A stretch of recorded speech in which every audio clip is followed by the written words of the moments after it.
ভাইয়া কেমন আছেন? আল্লাহর রহমতে খুব ভালোই আছি। ভাইয়া আমি তো সাতক্ষীরায় আপনার এই কুল বাগানে এসে এবং এছাড়াও সাতক্ষীরায় দেখছি কুল আর কুল, আমার তো চোখ জুড়িয়ে যাচ্ছে। কত বিঘা জমির উপরে কুল লাগিয়েছেন? আমার বাবাদের সম্পত্তি আসে 20 বিঘা। 20 বিঘার ভিতরে আম বাগান আছে 6 বিঘা, আর 6 বিঘার ভিতরে আপনার কুল বাগান 4.5 বিঘা মতো আছে আর কি। তার ভিতরে মনে করেন 10 বছর টছর হচ্ছে কিছু কুলি বাগানের বয়স। 1 বছর বয়সগুলো যেগুলো কুল, এবং মনে করেন এক একটা কুল খেতে, কুল তো আপনারা দেখতেই পাচ্ছেন, এ কুল মনে করেন একটা গাছে কুল 1 বছরে যেগুলো মানে 1000 টাকা কি 1500 টাকার কুল হবে। যেগুলো বড় গাছ আছে একটা একটা গাছে 2 থেকে 3000 টাকার কুল বিক্রি হবে। ভাই আমাকে একটু বলেন যে এই কুল চাষের ধারণাটা আপনার মাথায় কিভাবে আসলো, বা কুল সাতক্ষীরায় কেন আপনি কুল চাষই করলেন? কুল চাষ করলাম মোটামুটি আমাদের এখানে এর আগে যেসব ফসলগুলো হতো, তো সে ফসল ওতে যা খরচ খরচা করছি, সে খরচ খরচা করার পরে দেখা যায় মুনাফা খুব কম আসে। এখন এই কুল চাষটা আমাদের এই চন্দনপুর ইউনিয়নের ভিতরে সর্বপ্রথম নিয়ে আসে আমাদের হাসান ভাই বলে একটা ছেলে।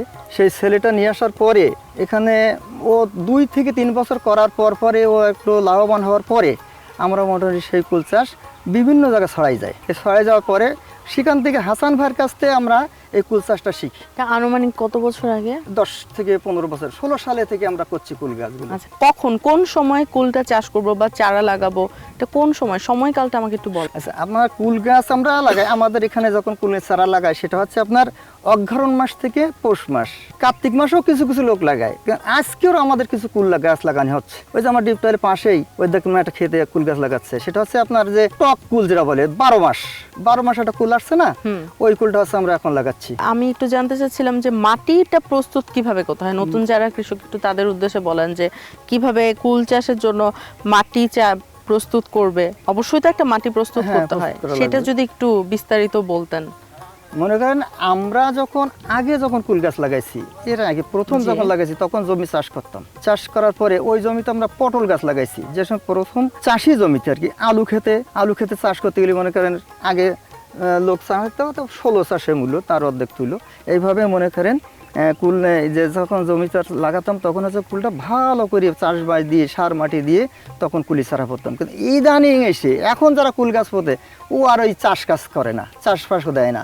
মনে করেন ফেরেশরা জমি ধান কেটে নিয়েছে, মনে করেন ধান কেটে নেওয়ার পরই মনে করেন ওখানে গর্ত খুঁড়ে ওতে কিছু গোবর সার আছে না, গোবর সার দিয়ে একটা চারা বসে। চারাটা যখন বাজাতে কিনে নিয়ে এসে ওটা আপনার পলিথিনের ভিতরে থাকে, পলিথিনটা কেটে দিয়ে আপনার ওই গর্তের ভিতরে বসাই দিই। মনে করেন চারার পরই 2-4 দিনের ভিতরে আপনি একটা সেচ দিয়ে দিই ওই ড্রেনে। সেচ দিলে মনে করেন এখানে 1 মাস পরে আর কোনো 1 মাসের ভিতরে কোনো সেচ দেওয়া লাগে না। যে জমি একটু মনে করেন টানের জমি আছে না কিছু, ওইগুলো মনে করেন একটু তাড়াতাড়ি সেচ দেওয়া লাগে। টানের জমি মানে কি ভাইয়া? ওগুলো মনে করেন খোড়েল মাটি যেগুলো বলে।